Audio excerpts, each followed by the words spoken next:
Hello students, Sacred Heart High School welcomes you. Today we are going to study about heat.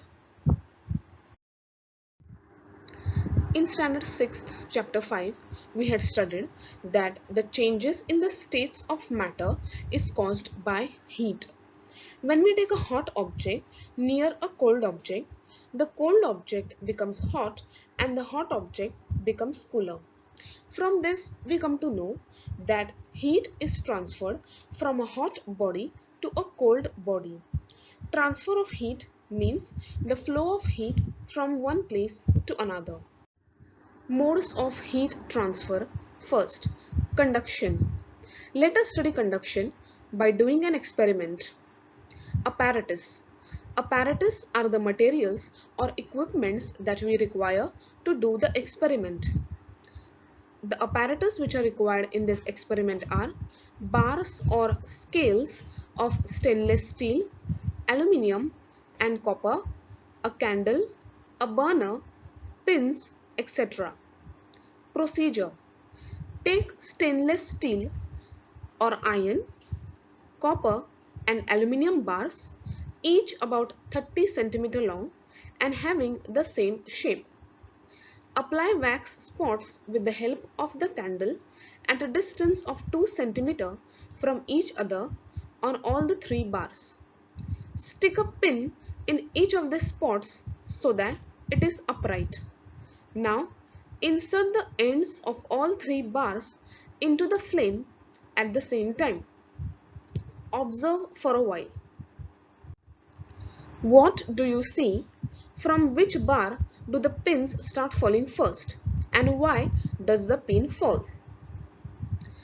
Pins fall starting from the end near the burner.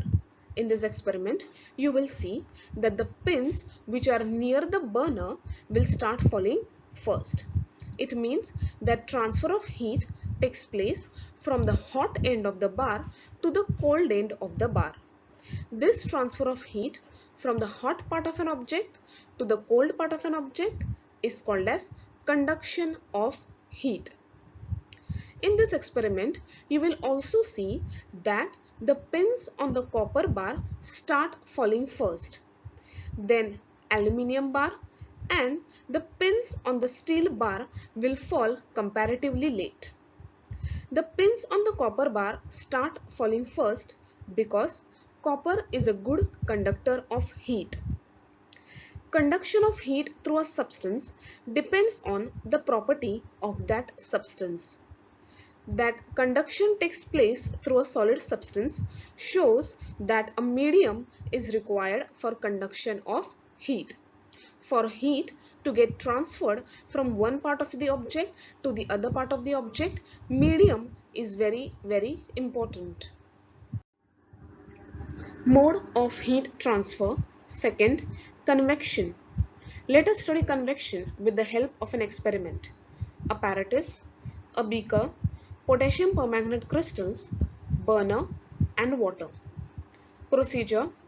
Take some water in a beaker, heat the beaker slowly on a gas burner, drop a few crystals of potassium permanganate into water.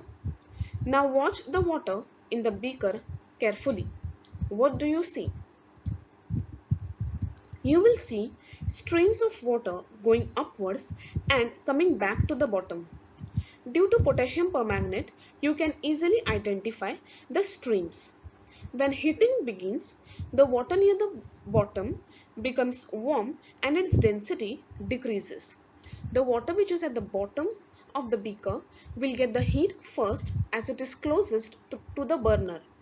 When the water starts heating, its density decreases, means the particles of water starts moving away from each other and its density decreases. As a result, the water which is present at the bottom moves upwards and it is replaced by the cold water coming from above. In this manner, heat is transferred by means of currents called convection current. This process is called convection of heat, and in convection of heat, medium is very important. The relationship between density and convection. Let's do an experiment.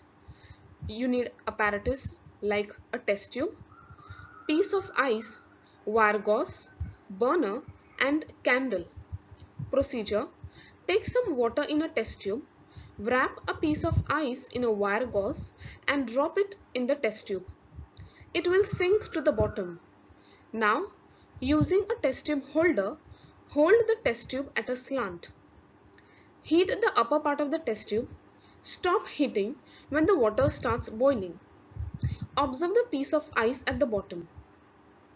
You will see that the piece of ice which is wrapped in a wire gauze is as it is. It has not changed its state. This is because the heat does not reach the bottom even though the upper part is heated. The density of water, which is at the top, decreases due to heating. The particles move away from each other and the water becomes very light. The water does not have enough amount of energy to replace the cold water which is at bottom. Therefore, the water does not sink and the process of convection does not occur. Modes of heat transfer. Third, radiation. Procedure: light a candle and make it stand upright. Hold your hands on its two sides at some distance from the candle. Bring them closer to the candle. What do you feel? You will feel the heat or warmth coming out from the candle. The sun is millions of kilometers away from us. There is no air between the sun and the earth, and the earth's atmosphere is only a thin layer of air close to the earth. But still we can feel the sun's heat. How? This heat is transferred in the absence of any medium. The transfer of heat that takes place in this way without a medium is called as radiation. Properties of heat. When heat rays fall on an object, some part of the heat is absorbed by the object and a part of it is reflected or given back. The ability of a substance to absorb heat radiation depends on its color and also its intrinsic properties. Intrinsic means naturally or essential properties. Apparatus. Two aluminium tins of the same size, two small glasses, water, thermometers, black paint, etc. Procedure: paint the outer surface of one tin with black paint and let it dry. Then in both the tins, place one glass, each filled with water at the same temperature. Cover the tins with lids. Keep them in the sun for 2 hours. Now measure the temperature of water in the glasses in the two tins. When you measure the temperature of the water which is present in the two tins, you will see that there is a difference between the temperature. You will see that the water which is present in the black colored tin is more hot as compared to the water which is present in the colorless tin. The temperature of the water which is present in black colored tin is higher because black color absorbs large amount of heat as compared to any other colors. Good and bad conductors of heat. Let us study this with the help of an activity. Place a steel spoon, a copper strip or rod, a divider from your compass box, a pencil and a plastic ruler in a glass beaker. Pour hot water into the beaker. Wait for a while. Then touch the outer end of each of these objects and record your observations. When you will start touching the objects in the beaker, you will see a stark difference. Objects like steel spoon, copper strip, divider are very hot, whereas the objects like plastic, ruler, pencil are cold. What can we infer from this? Some substances are good conductors of heat while some are bad conductors of heat. Heat is easily conducted through a copper strip or pot but not through plastic or wood. Good conductors allow the heat to easily pass through them, whereas bad conductors do not allow the heat to pass through them.